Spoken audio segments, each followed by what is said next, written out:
The RBI's Monetary Policy Committee delivered a surprise. It did not hike, it paused. But it said it retains the stance as withdrawal of liquidity, which technically means more hikes can't be ruled out. Let's first hear out what the governor had to say on the matter. If I have to characterize today's monetary policy in just one line, I would say as follows. It's a pause, not a pivot. Number two, there has been an effective rate increase of 290 basis points over the last 1 year. The MPC remains watchful and will not hesitate to take further action in its future meetings as may be necessary. So, the job is not yet finished. Those are very important words. Okay, the policy and the statement throw up several questions. First, market was expecting a hike as the previous inflation number, February, surprised sharply on the upside. There are also real fears of milk inflation and probably weather shocks, but RBI paused. Why? Question two, policymakers usually pause their rate hike cycle if it hurts growth. Here, the Reserve Bank has upped the growth forecast. Question three, Reserve Bank paused apparently because the year-ahead inflation has now been brought down to 5.2% from 5.6 earlier. So now the positive real rate, that is the difference between interest rate and inflation, 6.5% minus 5.2 is 130 basis points. A 130 basis point real rate is a good reason to pause. The only problem here is the higher real rate is entirely because the February inflation surprised higher. So it's a base effect result. Okay, and finally, I mean, it doesn't look very convincing. Finally, the fourth question that is thrown up, and that's the most important one, Reserve Bank repeatedly said, and you heard the governor say this assessment is valid only for this policy and up to the next policy. So there is a chance it can hike going forward. That seemed to be one of the communications. But is that how the market interprets it? Is that how we ought to interpret it? To answer all these questions, I'm joined by an elite panel. B. Prasanna, the head of Treasury and Global Markets at ICICI Bank. Mridul Saggar, former member of the Monetary Policy Committee at Reserve Bank. He was executive director there. And Samiran Chakraborty, the chief economist at Citi, India. In a bit, we have been joined by Mr. Dinesh Khara, the chairman of State Bank of India. Gentlemen, thank you very much for your time. Mridul, let me start with you. Puzzling policy, as I would say. Are you also puzzled by the decision? What were your takeaways? I wouldn't say that I was puzzled. I mean, clearly RBI had two choices. The one which it chose. The other was to do a 25 bips and then wait for conditions to deteriorate and then act very with agility to sort of give support. But RBI clearly has chosen to sort of pause for this policy, not changing the stance. Maybe the communication part needs to be looked carefully. Governor repeatedly said it's a pause, not a pivot. But they will have to walk the talk if global conditions do not deteriorate. So that's not the baseline yet. So, but the lags in monetary policy transmission makes it very complicated. Pause, not a pivot, means I am not cutting, I am pausing. But does it mean I can still hike? Would you take that away, Mridul? Oh, yes, undoubtedly. I thought the communication was that this is not the end of the rate hike cycle. And look at the inflation. I mean, the inflation hasn't really come down in any decisive way as per the target. You have core inflation measures running at 6 or higher. In fact, most people look at exclusion-based measures, but if you look at the trim mean measures, the core inflation is running at 6.5%, 6.6 to be correct, precise on that. And that's not comfortable situation at all. And one shouldn't disrupt the monetary policy transmission in these circumstances, but clearly financial stability considerations forward over this. So clearly monetary policy has bowed down to financial stability, not the pure Brahminical monetary policy targeting inflation, it has also bowed down to a reality. I just want to deviate from here and ask the bankers a question. Mr. Khara, do you think that the fact that they have paused should be taken as another hike possible? The bond markets are indicating that, they're going to see it as peaked off. What is your own understanding? You think a hike can still come? I think one of the very critical factor which RBI always keeps in mind is the deliberations in the MPC, and where the data relating to inflation is one of the very critical factor. So I think going by that and looking at the fact that it has been a unanimous decision, so it very clearly is a reflection that, of course, what you mentioned and what Governor also mentioned in terms of it's not a pivot, it's a pause.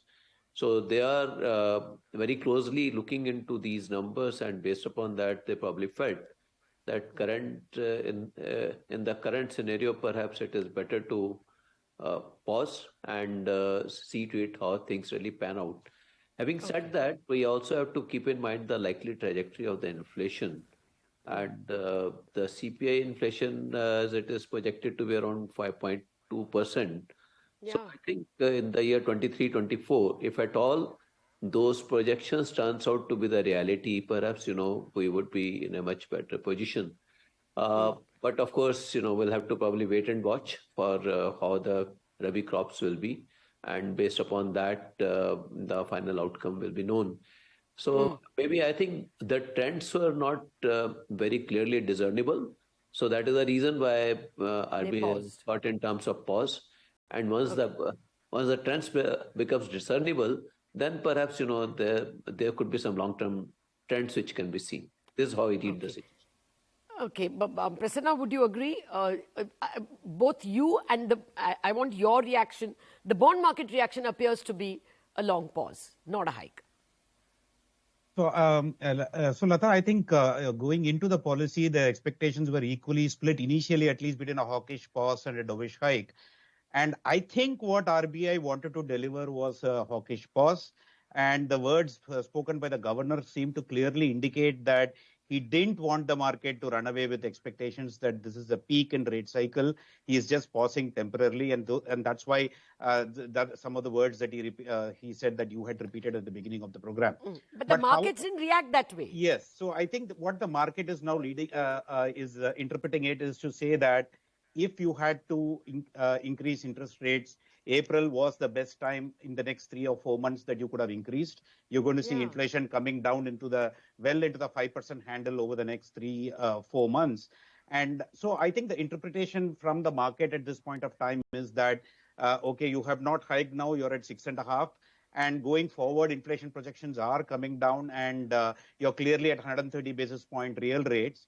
The only reason the market thinks that they will possibly hike is either Fed acts and hikes much more than what is expected at this point of time, or if there is a currency instability angle for the INR, which also doesn't seem likely at this point of time. But if it were to come, so these were the two things. I think the market thinks that the RBI will have to hike going forward. Otherwise, just based on inflation and inflation projection, it's going to be difficult for RBI to justify a hike going forward.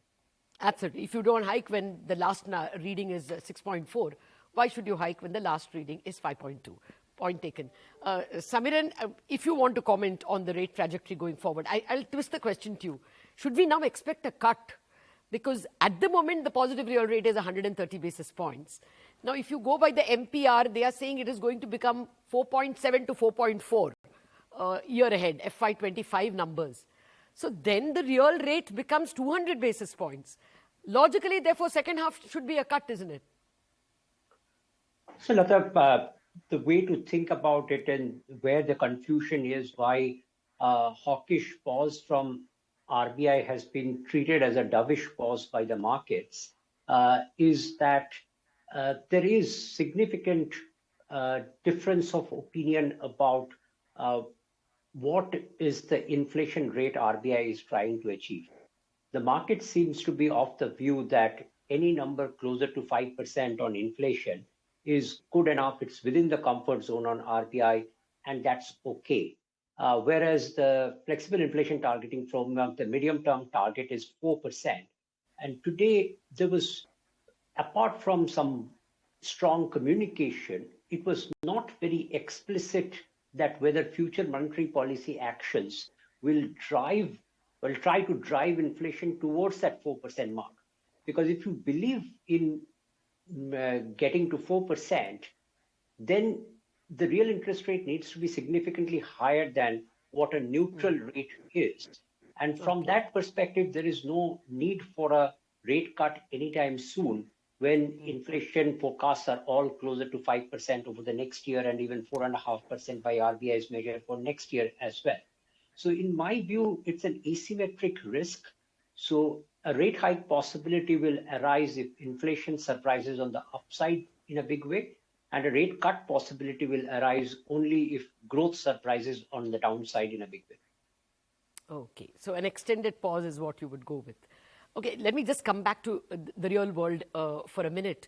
Mr. Khara, if the markets are clearly interpreted the way Samiran is looking at it, long pause. If that is the case, then is business inspired to invest more? Or are even retail borrowers likely to borrow more? Can we see this as a growth stimulus? Because you now know the downside. This is my EMI. It doesn't get worse than that. Does this usually trigger growth, borrowing, loans? Well, we have seen even in last financial year also, despite the fact that the interest rates are rising, we have seen a very healthy growth in the loan book of the banking system. So I think I would say that the deciding factor for the private corporate and also perhaps for the borrowers, retail borrowers, is something which is not as much influenced by the interest, but more influenced by the opportunities which unfold. And if at all they can reap the benefit of those opportunities, people are willing to go ahead. Though last year, interest rates kept on going up, but mortgage loans, you would have observed that it was a very, very competitive market scenario, even for the retail loans and also mortgage loans. And that's why perhaps the interest rates have not moved up as much for both these segments. And that, I think, is going to be a guiding factor. Interest rate is one major component, but not the only component which influences the decision. Fair enough, fair enough. So let me quickly get from the economists their growth forecast as well. Anything convincing you, Mridul, that growth will be 6.5? That's not the base case when I poll economists. So I think there's a half percentage point downside to the RBI prediction. But I will add one very clear thing on this. I'm not worried if the growth falls to 6% in this fiscal, given the conditions they are. Okay. I think what we are missing, I'm now an academic, I must sort of, I teach macroeconomics at Decode, and this is what I tell my students. Actually, your potential has fallen, and it's not really the case to say that we want 7 to 8% wishful thinking growth, and it will be wrong to set the policy on that basis. Okay. Samiran, your estimate, do you think there is an upside surprise to your own growth forecast, and what is it? So right now we are working with a 5.9% GDP growth for FY24. I think there could be downside surprises to RBI's forecast of 6.5%, but that in turn could make any future rate hikes more and more difficult because inflation then will have to surprise big time on the upside for RBI to justify why they're hiking at a time when growth estimates are lowered. So in my view, the real challenge is that while RBI in the press conference has been talking about some interest rate sensitive sectors showing signs of slowdown, I don't think that sort of a thing has been fully baked into the growth forecasts as yet. Okay. Fair enough. That's the intellectual discussion on what can happen to rates. We have to take a break. There were several other decisions also announced in terms of the non-deliverable forwards, a derivative instrument which will be available to domestic people as well.